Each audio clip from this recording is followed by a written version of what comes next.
तो गाइस जैसा कि हम जानते ही हैं कि डोरेमोन निंजा हथौड़ी जैसे कार्टून सीरीज कॉमेडी कैटेगरी में आते हैं, बट फिर भी उनमें कुछ ऐसी मिस्ट्रीज छुपी होती हैं जिनको जानने के लिए हम हमेशा ही बहुत क्यूरियस होते हैं। लाइक निंजा हथौड़ी के रियल बाल कैसे दिखते हैं, डोरेमोन कपबोर्ड में ही क्यों सोता है और इस नूडल ईटर का असली सच क्या है। तो यारो आज हम कुछ ऐसी मिस्टीरियस चीजों के पीछे छिपे थ्योरीज को जानेंगे जो सच में बहुत ही ज्यादा फैसिनेटिंग है। तो इसलिए आप इस वीडियो को जरा भी मिस मत करना।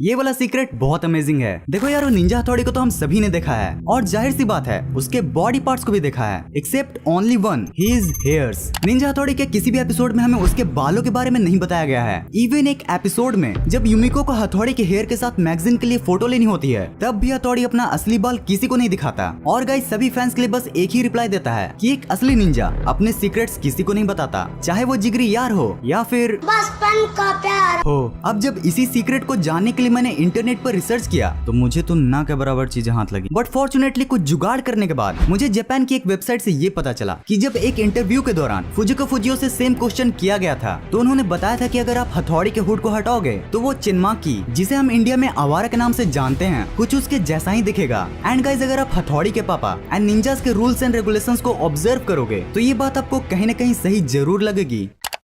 गाइज अब निंजा हथौड़ी की बात कर ही रहे हैं तो क्यों ने निंजा हथौड़ी के एनिमे के बीच में आने वाले इस निंजा बर्ड के बारे में भी कुछ हिडन चीजें जान लें। तो वेल गाइज जब तक फुजिको फुजियो निंजा हथौड़ी के मांगा सीरीज पर काम कर रहे थे तब तक तो उन्हें इस बर्ड की न के बराबर जरूरत थी, पर जब मांगा से इंस्पायर्ड होकर निंजा हथौड़ी के एनिमे सीरीज को बनाया गया तो प्रोड्यूसर्स को एक ऐसा कैरेक्टर सिलेक्ट करना था जो सेगमेंट्स के बीच में आकर आगे क्या होने वाला है उसको फनी वे में बता सके, जिसके लिए एट लास्टली उन्होंने इस निंजा बर्ड को सिलेक्ट किया। वैसे अब तक हिंदी डब्ड वर्जन में इसका शायद ही नाम बताया गया है, बट ओरिजिनल जापानीज एपिसोड्स में ये खुद को सोलेकारो बताता है।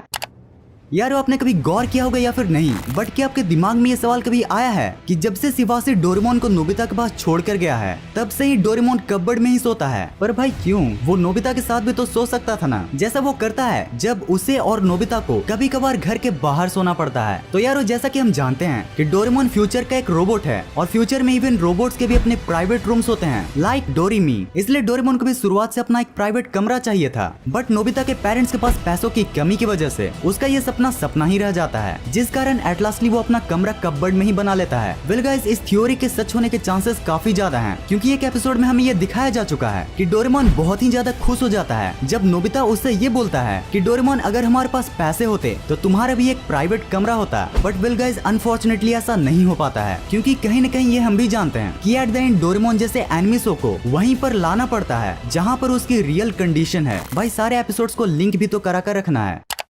क्या आप डोरेमोन में उस मिस्टीरियस कैरेक्टर को जानते हो जिसको टीवी पर डोरेमोन और नोबिता से भी ज्यादा दिखाया गया है? नहीं विश्वास हो रहा है ना? चलो कोई नहीं, आप डोरेमोन के इस सीन में इस वाले कैरेक्टर को देखो। अरे भाई ये तो केनिची के गुरुजी हैं। और ये कैरेक्टर सिर्फ डोरेमोन और निंजा हथौड़ी में ही नहीं बल्कि परमैन कुटारो और अल्ट्रा बी जैसे बहुत से एनिमे शोज में आ चुके हैं, जो कि most of the time noodle जैसे जापानीज डिश जिसे हम रामेन के नाम से जानते हैं उसे खाते रहते हैं। अब अगर आपने इन एनिमीज पर गौर किया होगा तो आपको ये समझने में जरा भी टाइम नहीं लगेगा कि इन सभी एनिमे जिसमें हम ये मिस्टीरियस कैरेक्टर देखने को मिलता है उन एनिमेस को फुजिको फुजियो ने ही क्रिएट किया है। पर यारो सवाल ये खड़ा होता है कि आखिर ये मिस्टीरियस कैरेक्टर है कौन और भाई क्यों फुजिको फुजियो ने इस कैरेक्टर को अपने सारे एनिमीज में रोल दिया है? तो गाइस इन अंकल का नाम है कायोके और जो इस कैरेक्टर के ओरिजिनल मॉडल है ना उनका नाम है शिनिची सुजुकी, जो कि एक कायोके नाम के घर में रहा करते थे। और यारो आपको ये बात फनी लगेगी बट ओरिजिनल इस कैरेक्टर का नाम शिनिची ही होने वाला था, बट आर्टिस्ट के बीच कंफ्यूजन के कारण इसका नाम शिनिची के घर के नाम पर पड़ गया। और एक इंटरेस्टिंग बात तो इस कैरेक्टर के बारे में ये भी है कि इस कैरेक्टर को रामेन खाना इतना ज्यादा पसंद था कि शादी के बाद भी ये कैरेक्टर सिर्फ रामेन ही खा रहा था। अब भाई आंटी भी कितना रामेन बनाएगी,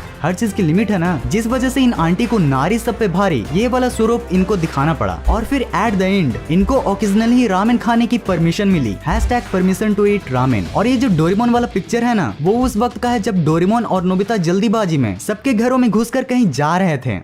अब यारो अगर हम डोरेमोन के मिस्ट्रीज की बात कर ही रहे हैं तो उनके पेरेंट्स के बारे में हम कैसे भूल सकते हैं? सुजुका's फादर ये डोरेमोन सीरीज के वो कैरेक्टर हैं जिनके बारे में हमें ना के बराबर पता है, और अगर पता भी है तो बहुत ज्यादा कंफ्यूजन है भाई। पहली बात तो ये डोरेमोन का सीरीज में बहुत कम ही नजर आते हैं, और दूसरी बात कि अगर ये नजर भी आते हैं तो हर बार अलग अलग बॉडी शेप में। एग्जाम्पल के लिए आप इस इमेज को देखो और फिर इसको भी देखो, ये दोनों को ही डोरेमोन के एपिसोड में सुजुका के फादर के तौर पर दिखाया गया है ना? काफी कंफ्यूजिंग बात। वैसे जिन लोगों को नहीं पता उनके लिए मैं बता दूं कि इनका नाम है योशियो मिनामोटो और डोरेमोन के फैंस आज भी इस मिस्ट्री को जान नहीं पाए हैं। और यार वो सिर्फ डोरेमोन के एनिमीज में ही नहीं बल्कि फुजिको फुजियो के लिखे स्टोरीज में भी ये कभी मोटे नजर आते हैं तो कभी पतले, कभी मूंछों के साथ तो कभी बिना मूंछों के, जिस कारण बहुत से लोगों का तो ये तक मानना है कि सुजुका की मम्मी ने जरूर दूसरी शादी की होगी, जिसकी वजह से हमें पुराने एपिसोड्स में ये और नए एपिसोड्स में इस फादर को दिखाया गया है।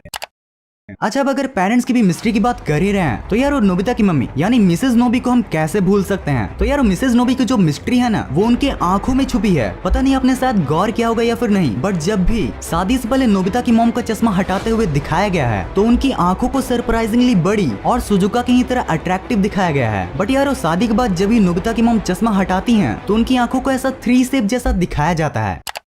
अब यार ये लास्ट वाला पार्ट तो कोई मिस्ट्री नहीं है बट फिर भी बहुत इंटरेस्टिंग है और कार्टून एंड एनिमे से रिलेटेड है, इसलिए आपको ये जरूर जानना भी चाहिए। हाल ही में रिसर्चर्स ने क्राफ्ट नाम का एक ऐसा आर्टिफिशियल इंटेलिजेंस को बनाया है जो आपके लिखे हुआ स्टोरी को अपने आप ही एनिमेट कर सकता है। एग्जाम्पल के लिए इस एआई में जब फ्लिंस्टोन्स कार्टून का 25,000 क्लिप्स को डाला गया तो उसको एनालिसिस करने के बाद इस एआई ने रिसर्चर्स के दिए हुए डिस्क्रिप्शन से अपने आप ही फ्लिंस्टोन्स के नए कार्टून्स बना दिए। हाँ जानता हूँ बहुत रफ है बट गाइस आप खुद सोचो कि जब इसका फाइनल डेवलपमेंट होगा तो हम जैसे न जाने कितने ही लोग इससे कुछ भी एनिमेट करा सकते हैं, चाहे वो हमारा स्कूल लेक्चर्स हो या फिर टेक्स्ट बुक्स के स्टोरीज। वैसे ये तो अभी डेवलपमेंट मोड में है बट अभी के टाइम में आप इप्सनिथ एआई का भी यूज कर सकते हो। इसमें आपको बस कोई भी फुटेज को सिलेक्ट करना होता है, मतलब जिसको आप एनिमेट कराना चाहते हो, फिर उसी क्लिप के रेफरेंस से एक ड्राइंग बनानी होती है जिसको जब इप्सनिथ का एआई एनालाइज करता है तो फिर वो टिट्टू आपके ड्राइंग के जैसा उस फुटेज को बना देता है। ज्यादा जानकारी के लिए आप यूट्यूब भैया की हेल्प ले सकते हो। तो यार उम्मीद है आपको ये वीडियो पसंद आई होगी। अगर पसंद आई हो तो इस वीडियो को लाइक जरूर कर देना। अगर आपका रिस्पांस अच्छा होगा तो फिर इन मिस्टीरियस कॉन्स्पिरेसीज थ्योरीज का हम पार्ट 2 भी बना सकते हैं। सो यस, लाइक और कमेंट जरूर करना। अगर आपको कार्टून्स एंड एनिमीज पसंद है तो आप हमारे इन 2 कार्टून की वीडियोस को भी चेकआउट कर सकते हो, ये भी काफी बढ़िया है। इस वीडियो को यहाँ तक देखने के लिए थैंक्स फॉर वॉचिंग।